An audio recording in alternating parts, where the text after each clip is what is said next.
भाषा साहित्य कथा उठुचे बर्तमान जगन्नाथ संस्कृति कथा उठुचे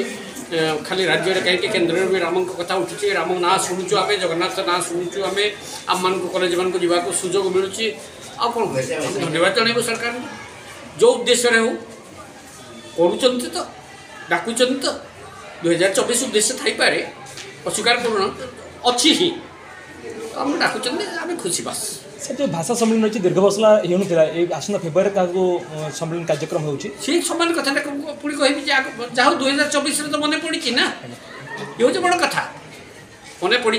जो उद्देश्य भी हो देखो ये जो भाषा को लेकर जगन्नाथ को लेकर राम को लेकर कवि मैंने जब कविता लिखुं लेखक मैंने जब रचना कर मूर्तिकार जब मूर्ति तैयारी जो मैंने राजनीति कर राजनीति टी करदे कौन असुविधा करूँ बाटर करूँ आम देखा कथा खुशी हवा तो बस सर 14 कवितार कार्यक्रम होता आज